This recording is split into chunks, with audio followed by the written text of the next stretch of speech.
Hello, fellow internet abusers. Today we are exploring a mystical land, a land of alcohol, nightclubs, and violence.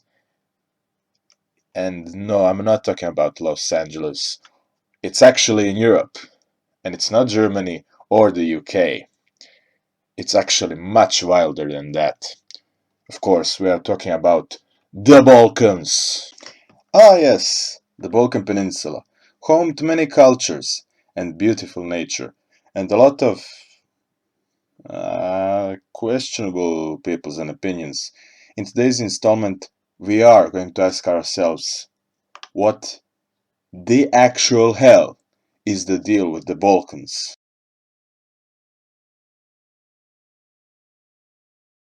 Let's start from the top down. Not geographically, of course, I mean by comfort and confidence I have when talking about this certain country. So, starting with Slovenia. Many of you haven't even heard about this little god-forsaken country who has one of the best standards of living in the world. Script says so.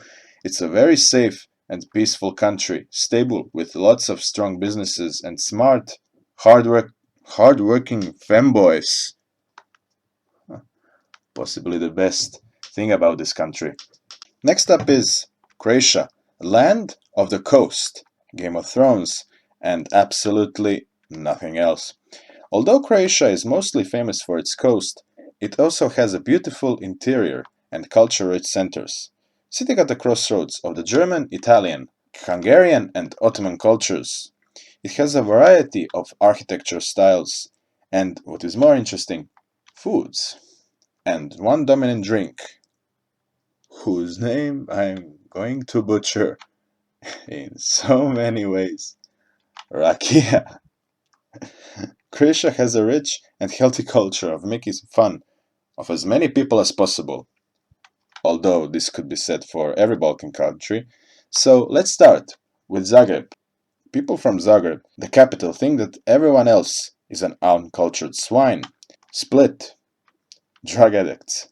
Rijeka, gay and communist. Osijek, Serbs. Apparently that's bad. Istrians, Italian. Apparently that's bad also. And everybody hates Zagreb. Let's move on to Bosnia, or officially the Federation of Bosnia and Herzegovina.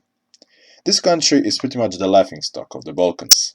Everybody likes to make fun of them. Common stereotypes include Bosnians are stupid. That's it.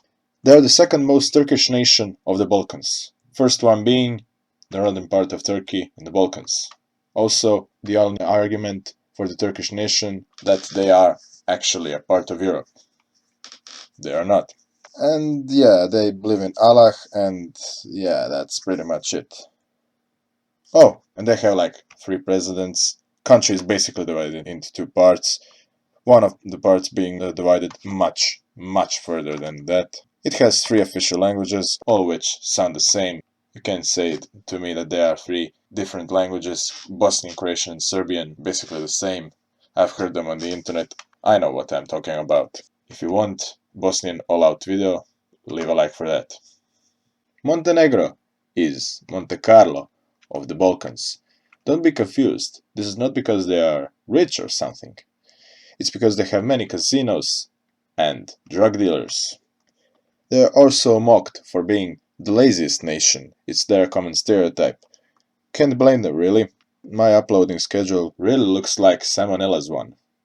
One video and then 4 years of rest. To bolster this stereotype, they hold the annual Sleeping Olympics, which involves sleeping and chilling, and whoever does this the most wins. I'm not even going to joke about that. Huge respect. Then we get to the big one, the most problematic one, the odd one in the room, yet probably the most Balkan country of them all, Serbia. Serbia is the heart of the Balkans, because they are the only one to be proud to be Balkan. Yeah, that's a functional sentence. Everyone else is somewhat ashamed of it, but not them. They are proud. they wear that badge with honor. Them and Turkey. Why Turkey? Because they want to be Balkan, because that's the only way they could possibly be European. And that's very sad. Imagine having to be Balkan just because you want to be European. Anyway, Serbia has its questionable history, from ruling the Balkans, allegedly, to exterminating their neighbors. It's had its fair share of controversies, but I still love them, because they do what they want, and that's just fine. Albania, if mafia could run a state. Kosovo. I mean, just look at this picture. It's like tiny, tiny Kosovo inside Kosovo.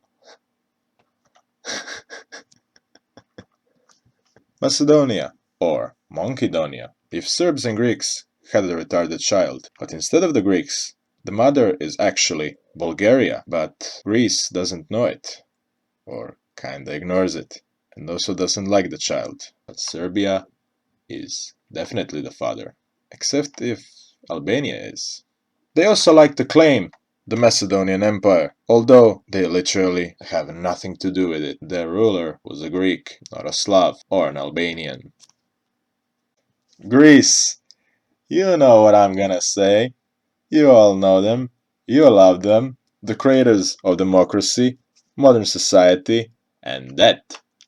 Lots and lots of debt. Why, you may ask? Well, I watch Economics Explained, I'll tell you. To put it really simply, they had a good economy in the 90s, but didn't save. So, when shit hit the fan, they lost all their money. If shit hitting the fan was the economic crisis of 2008. So, they needed someone else's money to put them out of their debt. Germany approached and said, yeah, ich habe money. You can have this money. Boom! Economic crisis. Otherwise, a pretty good country. Except the capital, which looks like a scene from hell. Next up is Bulgaria.